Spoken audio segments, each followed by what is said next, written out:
We'd been dating for 8 months. We talked about marriage just 5 days earlier. I thought we were building a future together. I had no idea he'd already decided I wasn't part of it. The party I was never supposed to see. If someone had asked me a month ago whether I thought I had finally found the man I was going to marry, I would have smiled without hesitation and said yes. Not because everything between us was perfect. It wasn't. We had disagreements. We came from different backgrounds. We moved at different speeds emotionally. But every difficult conversation somehow ended with us understanding each other a little better. At least, that's what I believed. I'm 33 years old, and after a relationship in my 20s left me questioning my own judgment for years, I promised myself I would never ignore red flags again. I wasn't looking for fireworks. I was looking for consistency. Then I met Daniel. He was 37, calm, thoughtful, and almost impossible to rattle. While most people tried to impress you by talking about themselves, Daniel had this habit of asking questions and actually listening to the answers.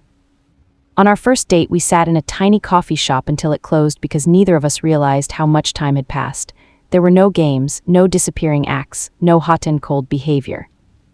If he said he'd call, he called. If we made plans, he showed up. It felt safe, and after everything I'd been through, safe was incredibly attractive. Because of my past, I took things slowly. Really slowly. I explained early on that my last relationship had completely destroyed my ability to trust people. Instead of acting annoyed or impatient, Daniel simply nodded. "I'd rather earn your trust than rush you," he said. That sentence stayed with me for months. He never pressured me. He met my friends. He introduced me to his closest friends. A few weeks later, I met his sister and her husband. His sister hugged me the first time we met like she'd already heard stories about me. "You make him happy," she said with a smile. At the time, those words meant everything. For the first several months, our relationship felt incredibly balanced. We spent weekends exploring little neighborhoods around the city. We cooked dinner together. Every Sunday became our unofficial soccer day. He was obsessed with the sport, and before meeting him, I'd barely watched a single match. Within weeks, I was screaming at the television like I'd been following the game my whole life. Every World Cup match became our tradition. He'd bring snacks, I'd order pizza. We'd argue about referees and celebrate goals like complete idiots. Those afternoons became some of my favorite memories. Looking back now, that's probably why what happened later hurt so much. It destroyed something I thought belonged to both of us. Around 6 months into dating, the conversations naturally became more serious. Marriage, children, where we'd eventually live, finances. Religion, family expectations. Nothing felt forced. Daniel came from a very traditional family. He explained that introducing someone to his parents wasn't something he did casually. "In my family," he told me one evening while we were walking through a park, "meeting my parents usually means I'm already imagining spending my life with that person." I appreciated the honesty. Honestly, it made sense to me. I wasn't interested in rushing into meeting anyone's parents either. He never hid me. His friends knew me. His sister knew me. People at restaurants recognized us together. We weren't pretending to be single. His parents were simply a step he took very seriously, and I respected that. Around the 7th month, I realized something. I wasn't afraid anymore. The walls I'd spent years building had quietly disappeared. One night over dinner, I looked across the table and told him exactly how I felt. "I think I'm finally where you've been this whole time." He smiled. "What do you mean?" "I think I'm ready to stop protecting myself so much." He reached across the table and held my hand. "I've been waiting patiently. I know, I don't regret waiting." For a moment, everything felt perfect, but then something shifted. It wasn't dramatic. There wasn't a huge argument. No cheating accusations, no explosive fight, just a tiny change. A week later, Daniel became unusually quiet. His texts became shorter. Instead of calling after work, he'd simply send, "long day," or "exhausted." He told me work had become overwhelming. His company was dealing with layoffs. Projects were falling apart. He looked genuinely stressed. I tried not to make it about me. One evening I called him. "You okay?" He sighed. "I honestly don't know. Do you need space?" "I don't know. I can give you space if that's what helps." There was silence. Then he suddenly said, "Please don't leave me." The desperation in his voice caught me completely off guard. "I wasn't breaking up with you." "I know, Another long silence. "I don't want to lose you." "You're not. I've just been feeling like everything is falling apart." I told him we could get through difficult seasons together. That relationships weren't only for the easy days. He thanked me. The next morning he asked if we could meet in person. I'd rather talk face to face. I agreed immediately. I assumed we were about to work through whatever was bothering him. Instead, I got to the restaurant about 10 minutes early. It was one of those quiet neighborhood places we'd been to several times before. Nothing fancy, just somewhere we both liked because it was usually empty on weeknights. Daniel was already there. That surprised me. Normally I was the one waiting for him. He stood up when I walked in, hugged me tightly, and kissed my forehead. It felt normal. If anything, he seemed more affectionate than usual. For a second, I wondered if I'd imagined the distance over the last few days. Maybe work really had been the only problem. We ordered food, made small talk, and laughed about something one of our mutual friends had posted online. Then, halfway through dinner, his expression changed. He looked down at his hands. "I've been thinking a lot," my stomach tightened. "About what?" He took a deep breath. "About us." Those two words instantly made me nervous. "What about us?" "I care about you so much." Whenever someone starts a sentence with "I care about you," it's almost never followed by something good. He kept staring at the table. "I don't think I can give you the relationship you deserve." I frowned. "What does that even mean?" "I don't think I'm enough." I stayed quiet. He continued. "You're ready for something serious." I thought we both were. I wanted to be. Wanted, I don't know anymore. That sentence hit me harder than I expected. For months, he'd been the one talking about marriage first. He was the one who brought up children, the one who talked about buying a house someday. Now it suddenly sounded like he was backing away from everything. I asked him the question that had been sitting in my chest since he'd started talking. "Are you breaking up with me?" He answered immediately. "No, so, what are you saying?" He rubbed his face with both hands before speaking again. "I feel like no matter what I do, I'll disappoint you. I've never asked you to be perfect." "I know, then what's actually going on?" He hesitated for several seconds. Then he finally admitted something that completely caught me off guard. "I know you've mentioned posting pictures together." I blinked. "Okay, I can't do that." I honestly laughed. Not because it was funny, because I couldn't believe that was the issue. "Daniel, we're talking about Instagram." "It's not just Instagram." "Then explain it to me." "In my family. Making a relationship public before engagement isn't something I feel comfortable with." I stared at him. "That's what you've been stressing about?" "It sounds stupid." "A little, yeah." He gave me a weak smile. "I knew you'd think that." "No. I think you're making this into something much bigger than it needs to be. I don't want you thinking I'm ashamed of you. I don't want you wondering why I don't post you." I wasn't. "I don't want you feeling hidden." "I haven't." Every answer I gave seemed to confuse him even more. Finally I asked, "Is this really about social media?" He looked away. "No, I didn't think so." Another long silence. Then he quietly admitted what was probably the real issue. "I'm not where I wanted to be in life." "What?" "My career." "Your career?" I thought by now I'd own my own company. I honestly didn't know what to say. "I wanted to have more money." "I've never cared about that." "I know. I wanted to be more successful before asking someone to spend their life with me." I reached across the table. "Daniel," he looked at me, "I've never once measured your value by your paycheck." "I know." "Then stop acting like I do." He looked like he wanted to believe me, but he couldn't. "I just don't feel good enough." There it was, the sentence I'd heard before, not from him, from someone else years ago, someone who eventually cheated on me. Someone who spent months convincing me that his insecurities were the problem, until I realized they were just excuses. I felt that same cold feeling creeping into my stomach. Very carefully I asked, "What are you really trying to tell me?" He whispered, "I don't deserve you." I closed my eyes for a second, then I answered honestly. "I don't like hearing that." "I know, because every time someone tells me they don't deserve me." I paused. "They're usually right." His head snapped up. "What if a man tells me he knows how I deserve to be treated but chooses not to treat me that way?" I swallowed. "I believe him." The color drained from his face. "So that's what you think of me?" "I think words matter." "I didn't mean it like that." "How did you mean it?" "I mean," he struggled to find the right words. "I know you're an amazing woman. I appreciate that, and I don't know if I can make you happy forever. You don't get to decide that for me." He looked genuinely frustrated now.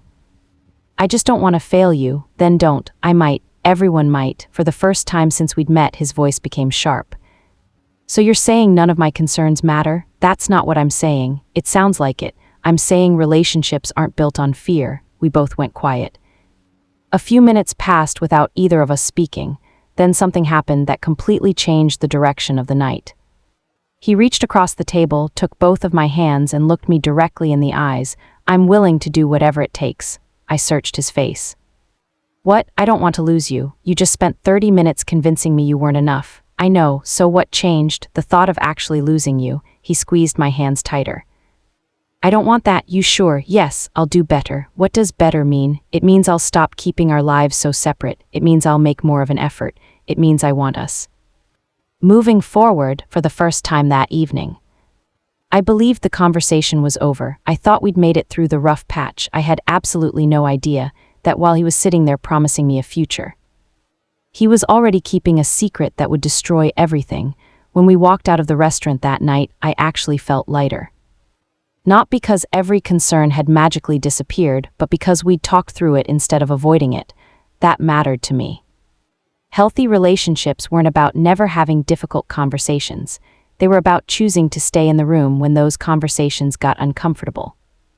As we stood beside our cars, Daniel pulled me into another hug. I'm sorry, he whispered. For what? For making you question where we stand. I looked up at him.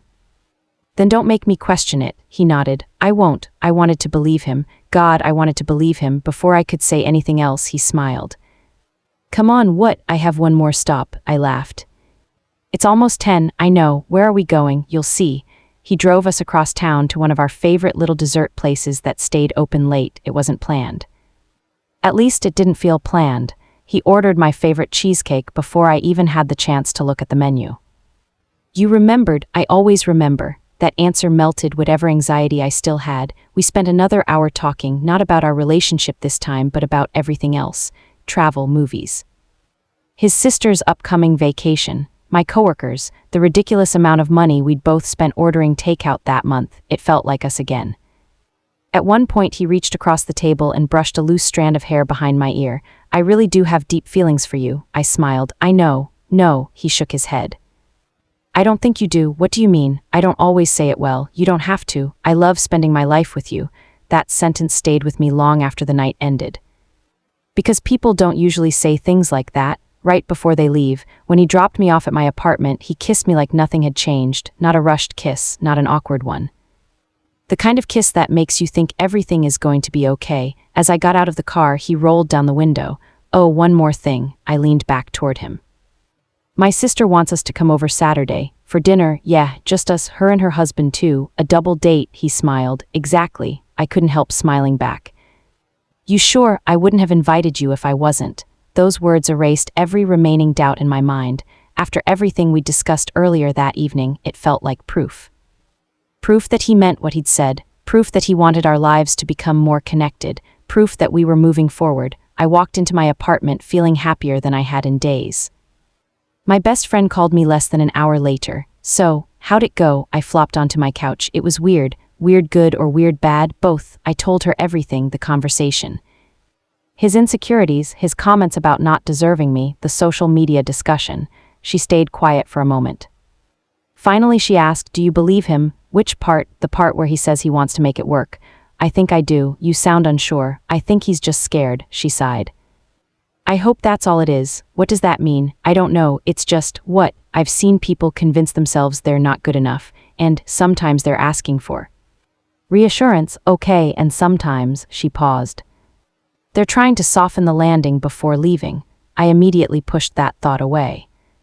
No, I don't think that's what's happening. I hope you're right. So do I. The next morning, I woke up to a text from Daniel. Good morning, beautiful. Hope you have an easy day today. I smiled before I even got out of bed. Maybe we'd turned a corner. Throughout the day, he kept texting me, random jokes, funny videos, a picture of the terrible coffee someone had made at work. Nothing felt forced, nothing felt distant. That evening he called me while driving home. I was thinking, that's always dangerous, he laughed.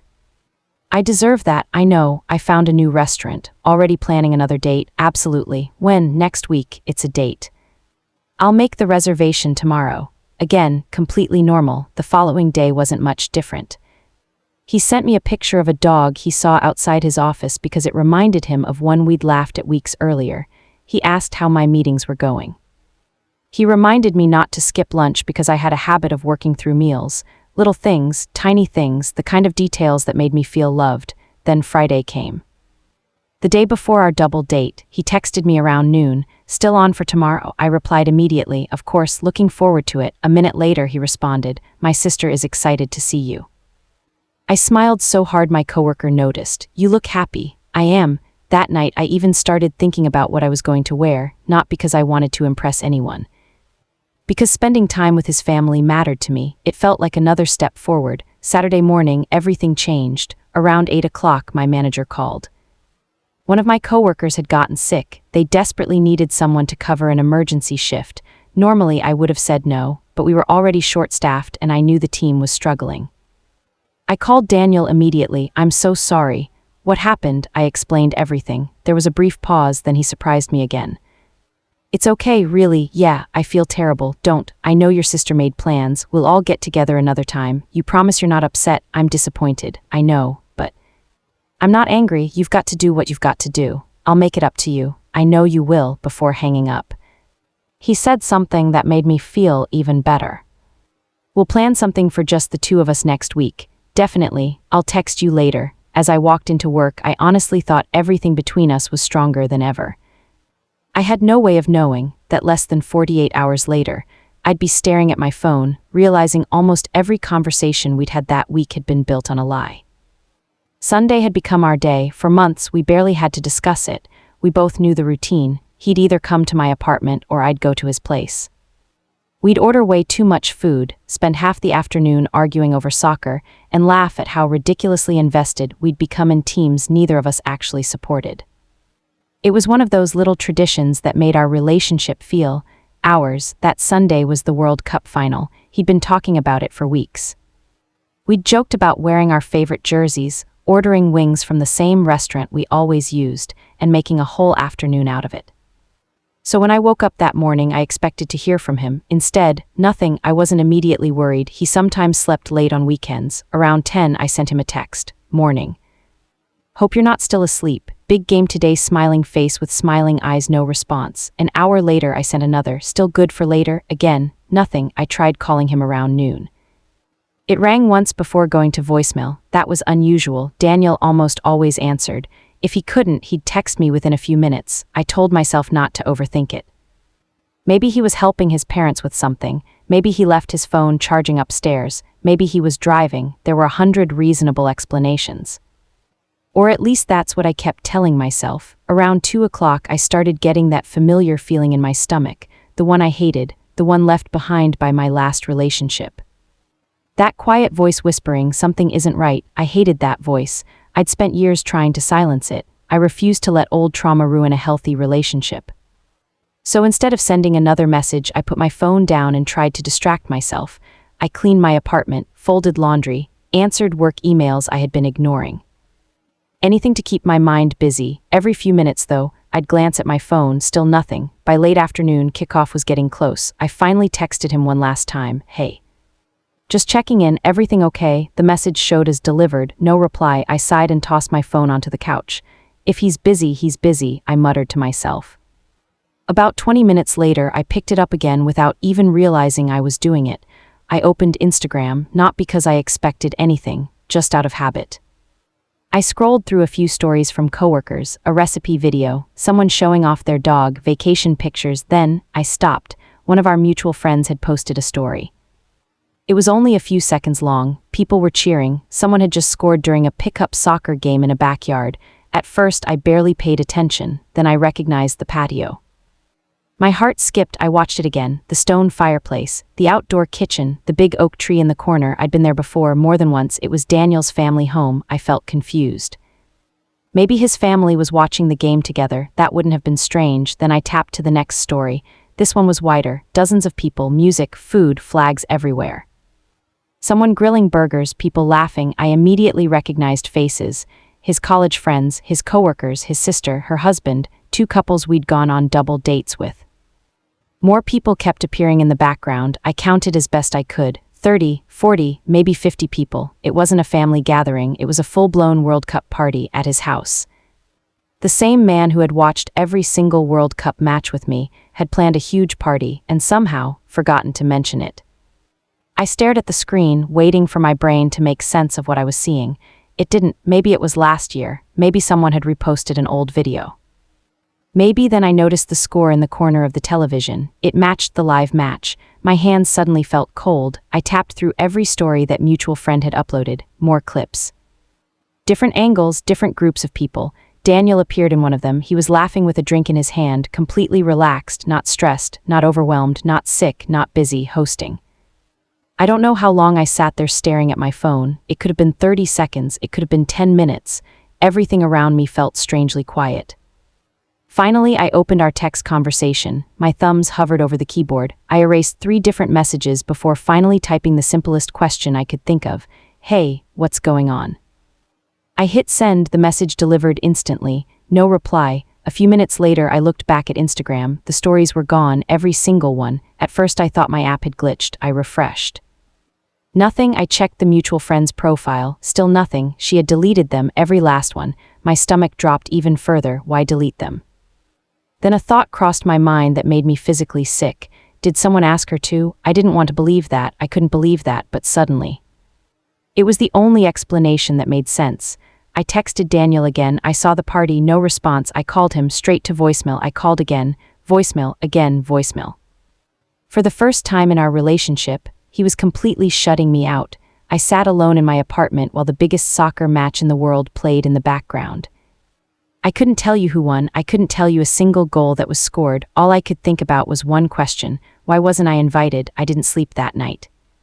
I kept telling myself to stop checking my phone, then I'd check it anyway. No text, no missed calls, no explanation, just silence. Every hour that passed made the situation feel stranger. If this had been some last-minute gathering, he could have simply said that.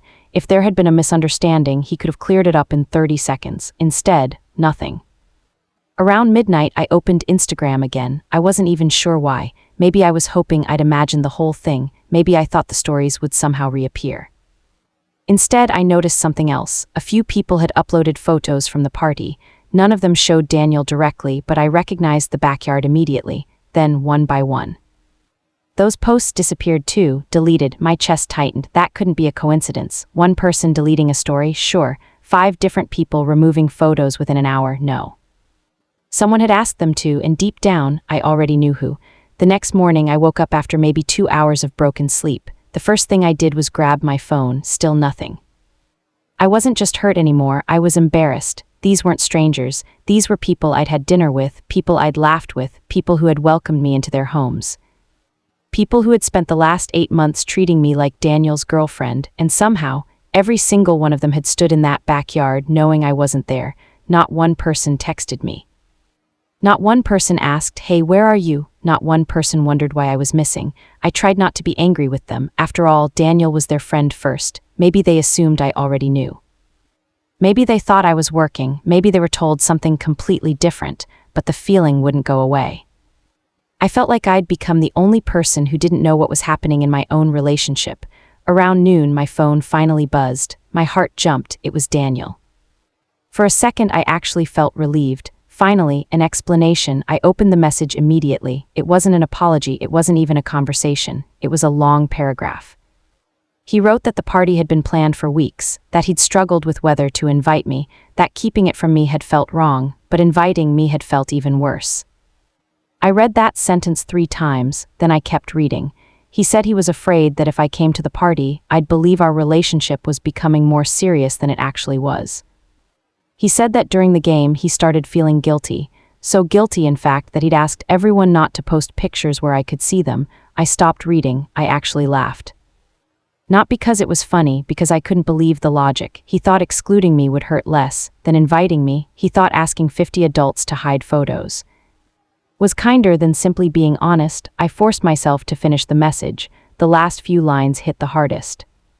He wrote that he didn't see our relationship becoming anything more than casual right now, that he cared about me, that I deserved someone who wanted the same future. And that he thought it would be better if we ended things. I just stared at the screen.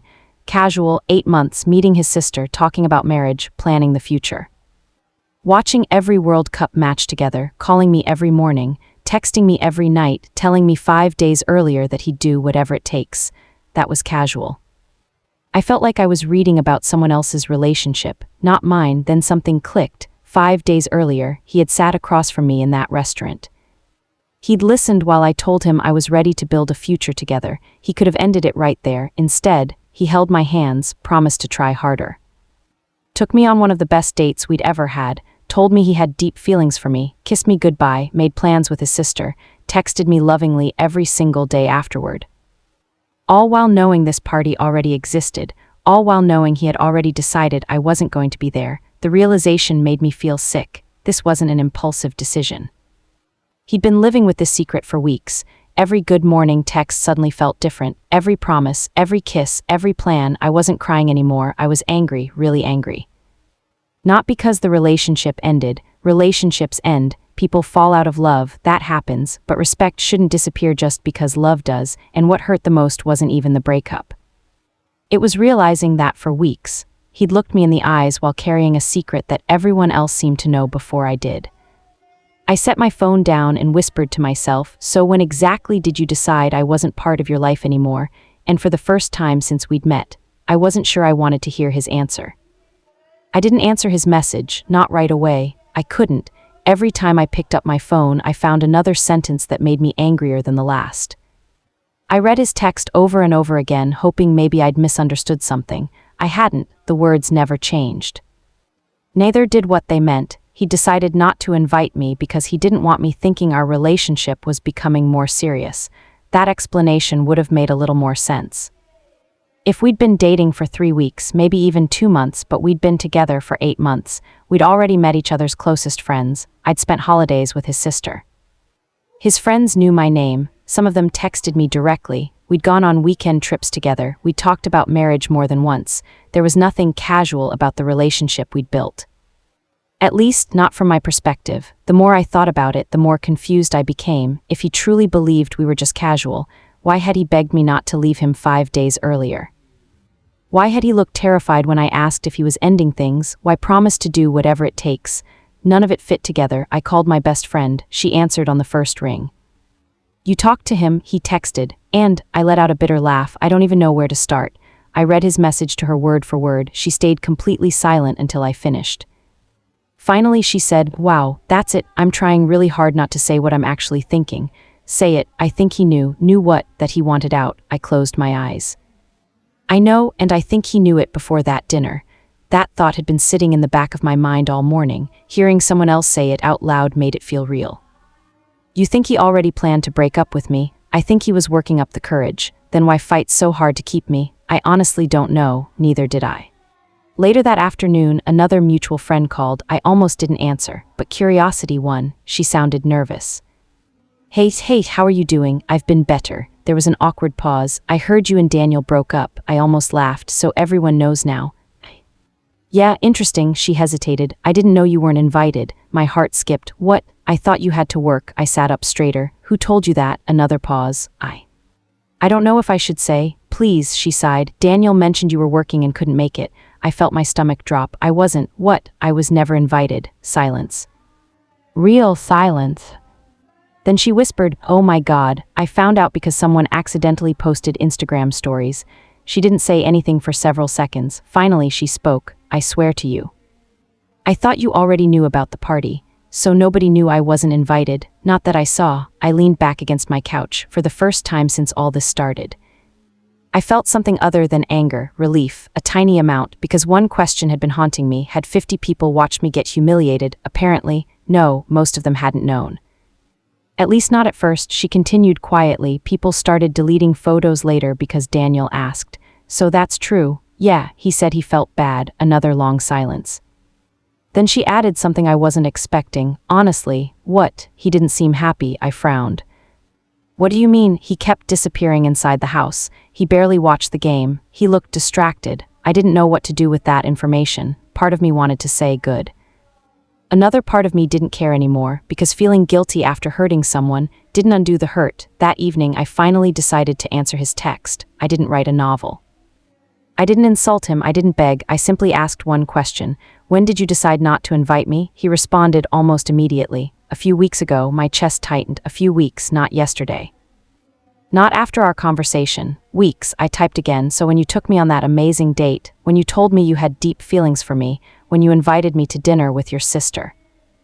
You already knew I wasn't coming to the biggest event you'd planned all month. Several minutes passed, then his typing bubble appeared, disappeared, appeared again. Finally, one message came through. Yes, just one word. Yes, that single word hurt more than his entire breakup message, because it confirmed everything I'd been afraid of. He hadn't made a last-minute decision.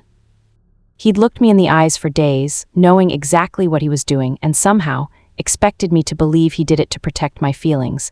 I stared at that one-word reply for a long time.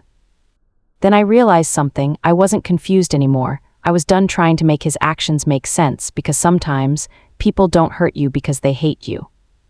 They hurt you because protecting themselves becomes more important than being honest with you, and I was beginning to think. That was exactly who Daniel had. I didn't respond after his one-word answer. There was nothing left to say. I set my phone on the kitchen counter, made myself a cup of coffee, and just stood there staring out the window. It was strange. For the first time in 2 days, I wasn't crying. I wasn't even shaking anymore. I just felt empty. People always talk about heartbreak like it's dramatic, like you're constantly sobbing on the floor. Sometimes it isn't. Sometimes it's just silence, the kind that makes your apartment suddenly feel much bigger than it did the day before. I kept replaying the last few weeks in my head, looking for the moment everything had changed. Was it when he started getting quiet because of work? Was he really stressed? Or had he already decided he wanted out? I thought about that dinner again. The way he'd looked me in the eyes and promised to do whatever it takes. At the time, I'd taken those words as commitment. Now they felt like guilt. Almost as if he wanted to convince himself he was trying, even though he'd already made his decision. That realization hurt more than I expected, because I'd trusted him, not just with my heart. With my judgment, I'd spent years learning how to recognize unhealthy relationships. Daniel never fit that pattern. He wasn't controlling, he wasn't cruel.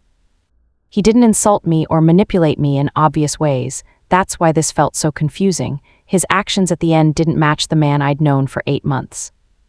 Later that afternoon, my phone rang again. It was his sister. I stared at her name for a long time before answering. "Hi," her voice sounded nervous. "Hi, I'm guessing you know," she sighed. "I do." For a few seconds, neither of us spoke. Then she quietly said, "I'm so sorry." I swallowed. "Did you know I wasn't invited?" "No, you didn't. I honestly thought you were working." I closed my eyes. That was the second person who had told me the same thing. She continued before I could respond. "Daniel told everyone you had to cover a shift, but that was Saturday." "I know, the party was Sunday." Silence. Then I heard her take a slow breath. "You're right, he never told me he wasn't inviting you. So when you invited me to dinner earlier that week, you were absolutely supposed to come." I frowned. "What? I invited you because I thought you and my brother were doing well." That sentence hit me like a brick. "So the double date wasn't fake?" "No, you were excited to see me." "Of course." She sounded genuinely confused. "I don't understand what happened." Neither did I. "I've been asking myself the same question." She hesitated before speaking again. "I talked to him yesterday, and he wouldn't really explain." "What did he say?" "He just kept repeating that he couldn't give you the future you deserved." I let out a tired laugh. "He said that to me too." I told him that wasn't an explanation. For the first time since answering the phone, I smiled, very slightly. "I appreciate you calling. I just didn't want you thinking I was part of whatever this was." "I don't, and for what it's worth." She paused. "I really liked you." Those 5 words almost made me cry again, because I realized something. I wasn't just losing Daniel, I was losing people I'd started to care about. His sister, her husband. Friends I'd spent months getting to know, the little community we'd slowly built together. Breakups don't just take one person away, sometimes they erase an entire chapter of your life. After we hung up, I went for a walk, not because I wanted exercise, because I couldn't stand sitting inside anymore. The weather was beautiful, families were out with their kids. Couples walked past holding hands.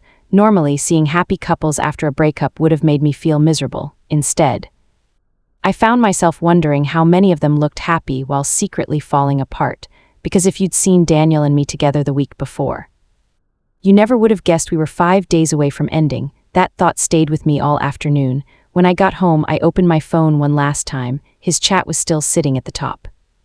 For several minutes I stared at it, then I noticed something strange. His profile picture was gone. At first I thought it was a glitch. I refreshed the screen. Still gone. I searched his contact. Nothing. Then I tried sending a message. It wouldn't go through. That's when I realized he had blocked me, not after an argument, not after I insulted him, not after I begged him to come back. After I asked him honest questions, I laughed out loud, not because it was funny, because it was unbelievable. The man who had spent months telling me communication was the foundation of every healthy relationship had ended hours by disappearing. No conversation, no accountability, just silence. I locked my phone and whispered to myself, I guess that's my answer.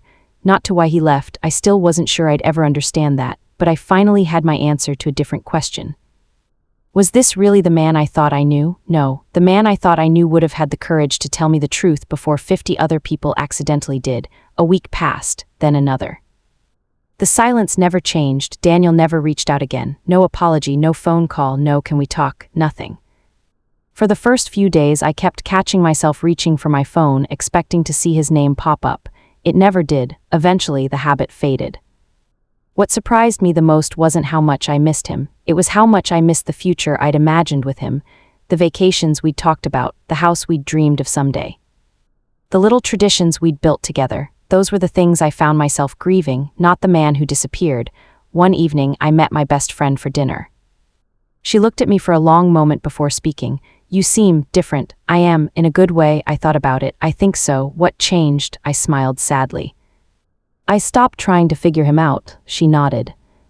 I've been waiting for you to say that. I realized something. What? I've been treating this like a puzzle, and I kept believing that if I found the missing piece, everything would suddenly make sense. But sometimes there isn't a missing piece. Sometimes the answer is simply that someone didn't have the courage to be honest. She reached across the table and squeezed my hand. I'm proud of you. For what? For finally believing his actions instead of his words. That sentence stayed with me all night because she was right. For months I'd been listening to everything Daniel said. I care about you. I don't want to lose you. I'll do whatever it takes. I have deep feelings for you, looking back. None of those words mattered because his actions told a completely different story. A man who wants you in his future doesn't hide you from one of the biggest days he's planned all month. A man who's excited about building a life with you doesn't ask 50 people to keep you from finding out about a party. And a man who truly respects you doesn't end an 8-month relationship with a text message after pretending everything is fine just days earlier. That realization hurt, but it also brought peace.